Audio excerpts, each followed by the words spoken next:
नमस्कार दोस्तों, आज से हम एनसीईआरटी की एक सार सीरीज चला रहे हैं जिसमें आज हम भूगोल के खंड को देखेंगे।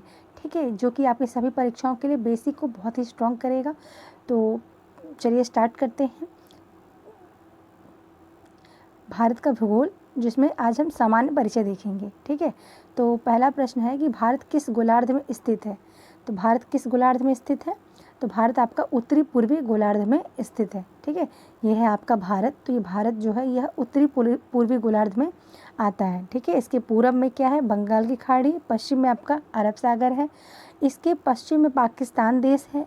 पूरब में चीन है और बांग्लादेश और म्यांमार है। ठीक है, उत्तर में आपके चाइना है और पूरब में बांग्लादेश और म्यांमार और भूटान भी है। ठीक है, तो ये याद रखिए। नेक्स्ट है कि क्षेत्रफल की दृष्टि से भारत का विश्व में कौन सा स्थान है। तो जो क्षेत्रफल की दृष्टि से वो भारत का विश्व में 7वां स्थान है और भारत जो है पूरे विश्व का 2.4% कवर करता है। ठीक है, तो भारतीय भूभाग का जो विस्तार है वह पूरब से पश्चिम में 2933 किलोमीटर का और उत्तर से दक्षिण तक का 3214 किलोमीटर कवर करता है। ठीक है, यानी कि जो ये आपका भारत है तो यहाँ पे पूरब से पश्चिम तक कितना जाता है? तो 2933 इसकी लंबाई है। और पूरब से पश्चिम तक की कितनी लंबाई है? तो पूरब से पश्चिम उत्तर से दक्षिण तक की तो आपकी 3214 है। ठीक है, इसी फैक्ट को याद रखिए। नेक्स्ट है कि भारत का क्षेत्रफल विश्व के कुल क्षेत्रफल का कितना प्रतिशत भाग है। तो जो भारत का क्षेत्रफल है यह विश्व के कुल क्षेत्रफल का 2.4% है। चलिए नेक्स्ट है कि भारत का अक्षांशीय विस्तार क्या है। तो भारत का अक्षांशीय विस्तार 8 डिग्री 4 मिनट से लेकर के उत्तरी अक्षांश से 37 डिग्री 6 मिनट उत्तरी अक्षांश के बीच में है। चलिए दिखाते हैं। तो देखिए ये आपका अक्षांशीय विस्तार 8 डिग्री 4 मिनट से लेकर के 8 डिग्री 4 मिनट से लेकर के आपके 37 डिग्री 6 मिनट तक है। 37 डिग्री 6 मिनट तक है। ठीक है, और देखिए उत्तरी जो सीमा है यानी उत्तरी बिंदु है वो क्या कहलाती है?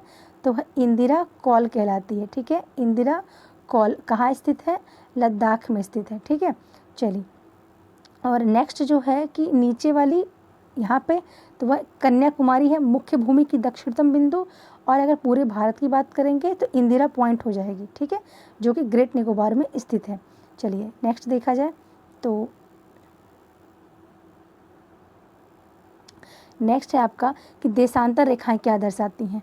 तो जैसे आपकी हो गई पृथ्वी, ये जो रेखाएं होती हैं, ठीक है, जो पृथ्वी को 2 बराबर भागों में यहाँ से बांटती हैं, पूरब से पश्चिम तक जो रेखाएं जाती हैं ये अक्षांश रेखाएं हो जाती हैं।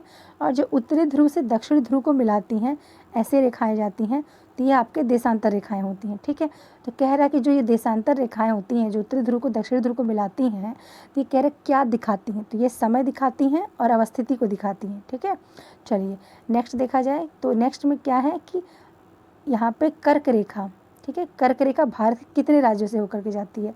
तो कर्क रेखा भारत के 8 राज्यों से होकर गुजरती है। ठीक है, जैसे आपका जो ये हो गया भारत, तो भारत में यहाँ से ले ऐसे एक कर्क रेखा जाती है। ओके, अब देखिए समझिए जैसे ये पृथ्वी है। ठीक है, तो पृथ्वी में 3 तरह मतलब रेखाएं तो जाती हैं। ये अक्षांश रेखाएं हो गई, ये अक्षांश है। तो जो 0 डिग्री अक्षांश है इसको कहते हैं भूमध्य रेखा। जो इसके ऊपर 23.5 डिग्री अक्षांश होता है इसको कहते हैं कर्क रेखा। ठीक है, और जो 23.5 डिग्री दक्षिणी अक्षांश होता है इसको कहते हैं मकर रेखा। तो भारत से कौन सा रेखा पास करती है? तो कर्क रेखा जो है वो भारत से पास करती है, कर्क रेखा। और कह दिया अगर क्वेश्चन पूछ लिया कि तीनों जो रेखाएं होती हैं, कर्क रेखा, भूमध्य रेखा और मकर रेखा, यह किस महाद्वीप से पास करती हैं? तो यह एशिया महाद्वीप से पास करती हैं। ठीक है, चलिए नेक्स्ट देखते हैं। तो भारत के कितने राज्यों से होकर जाती है? 8 राज्यों से होकर के जाती है। ठीक है, अब नाम कह देगा कौन कौन से? तो गुजरात, मध्य प्रदेश, झारखंड, त्रिपुरा, राजस्थान, छत्तीसगढ़, पश्चिम बंगाल और मिजोरम। ठीक है, तो मिजोरम से होकर के जाती हैं। अब इन्हें याद करने का एक ट्रिक जो कि बहुत ही सरल है, मतलब आपको याद हो जाएगा। मित्र, पर, गमछा, झार। ठीक है, अब देखिए मित्र से मी से हो जाएगा आपका मिजोरम, त्रा से हो जाएगा त्रिपुरा, पा से हो जाएगा पश्चिम बंगाल, गा से गुजरात, मा से मध्य प्रदेश, छा से छत्तीसगढ़, झा से झारखंड और आर से राजस्थान। ठीक है, तो ये कुल 8 राज्यों से होकर गुजरती है। नेक्स्ट है कि भारत को लगभग 2 बराबर भागों में कौन सी अक्षांश रेखा विभाजित करती है? तो देखिए आप ये रेखाएं जो हैं ये अक्षांश रेखाएं हैं और भारत को 2 बराबर भागों में 23.5 डिग्री अक्षांश रेखा यानी कि कर्क रेखा विभाजित करती है। नेक्स्ट है कि भारत का सबसे पश्चिम बिंदु गौरमाथा गुजरात में स्थित है। कहाँ स्थित है? तो गौरमाथा गुजरात में स्थित है। पूर्वी बिंदु कहाँ है? किबुथु में है, अरुणाचल प्रदेश। तो इसके मध्य में सूर्योदय और सूर्यास्त में लगभग कितने घंटे का अंतर होता है? तो जो ये आपका पश्चिम बिंदु है और पूर्वी बिंदु, इनके बीच में समय का अंतर कितना होता है? तो 2 घंटे का अंतर होता है। ठीक है, समय का अंतर कितना होता है? तो 2 घंटे का अंतर होता है। अब कहा जा रहा है कि भारतीय मानक समय रेखा कहाँ 82.5 डिग्री जो है वो किस शहर से होकर गुजरती है?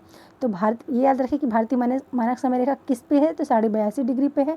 किस शहर से होकर गुजरती है? तो प्रयागराज के निकट मिर्ज़ापुर से, या अगर ऑप्शन में आपको नैनी दिया रहेगा तो नैनी से होकर गुजरती है। ठीक है, नेक्स्ट है कि भारतीय मानक समय रेखा और ग्रीनविच माध्य रेखा के बीच में कितने घंटे का अंतर होता है? तो जो हमारी भारतीय मानक सीमा रेखा कितनी है? 82.5 डिग्री। और जो ये ग्रीनविच समय रेखा है इनके बीच में कितने डिग्री का अंतर होता है, मतलब कितने घंटे का? तो 5.5 घंटे का अंतर होता है। ठीक है, जैसे ये है हमारा जो भारत, यहाँ पे ऐसे मानक समय रेखा गुजरती है।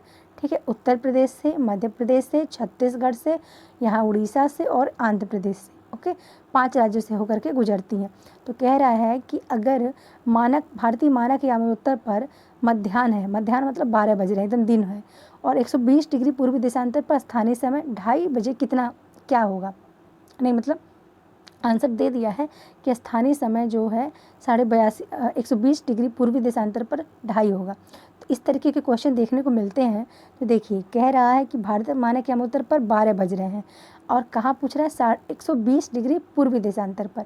और हमारा जो मानक समय रेखा वो कहाँ पे है? तो 82.5 डिग्री पर है। ठीक है, 82.5 डिग्री पर है, मतलब 82.5 डिग्री पर है और 120 डिग्री पे पूछ रहा है। तो अगर ऐसे क्वेश्चन आ जाते हैं तो हम पहले 120 डिग्री में से 82.5 को माइनस कर देंगे तो कितना आएगा? 37.5। ठीक है, ये आ जाएगा, माइनस कर दिया आप, 37.5 आ गया।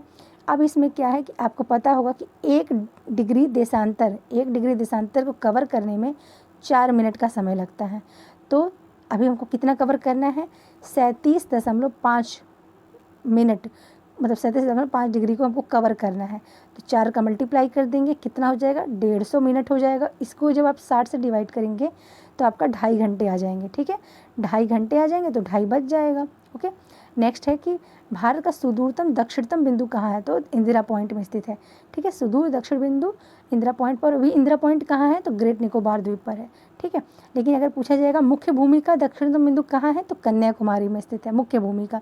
नेक्स्ट है कि भारत का एकमात्र जिला कौन सा है जिसकी सीमा 4 राज्यों सोनभद्र है वह? ठीक है, सोनभद्र है जिसकी सीमा 4 राज्यों को स्पर्श करती है। तो जैसे ये यूपी स्पेशल का भी क्वेश्चन बन जाता है। जैसे सोनभद्र है तो यह मध्य प्रदेश से भी, छत्तीसगढ़ से, झारखंड से और बिहार से सीमा साझा करती है।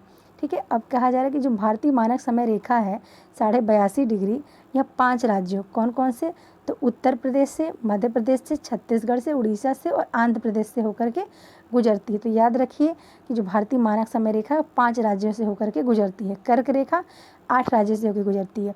और जैसे ये कर्क रेखा जा रही है और यहाँ से मानक समय रेखा आ रही है, ये दोनों एक दूसरे को कहाँ काटती हैं?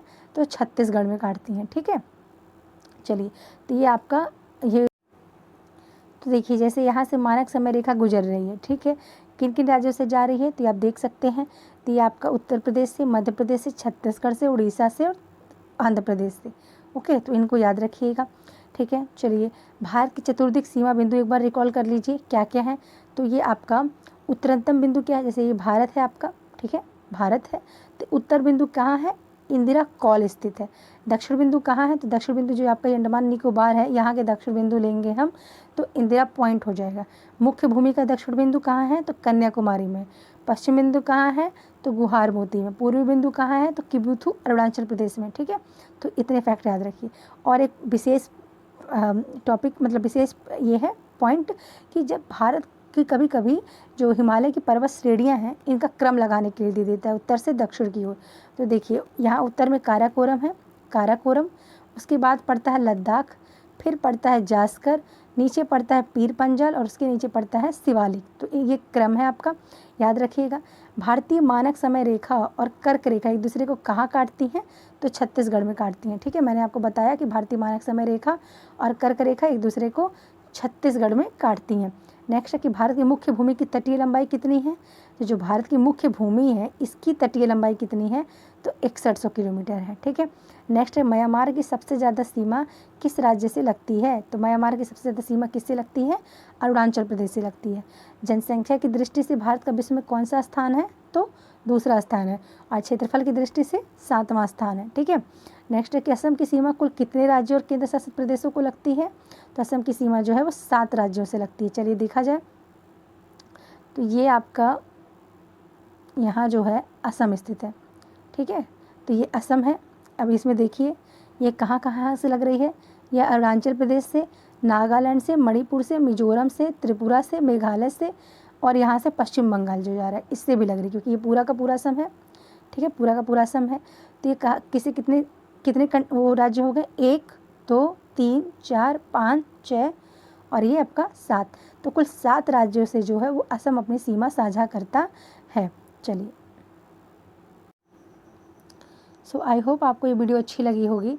अगर आपको वीडियो ज़रा सी भी अच्छी लगी हो तो इस वीडियो को एक लाइक अवश्य करें और मेरे चैनल को सब्सक्राइब करें, ताकि आपको ऐसे ही वीडियो आगे भी मिलते रहें। और अगर आपको कोई भी इम्प्रूवमेंट चाहिए हो, अगर मेरे पढ़ाने के तरीके में कुछ भी सुधार की ज़रूरत हो या कुछ भी कोई बात हो, तो उसे आप कमेंट बॉक्स में ज़रूर लिखें और मैं उसका रिप्लाई देने की पूरी कोशिश करूँगी। तो धन्यवाद वीडियो देखने के लिए।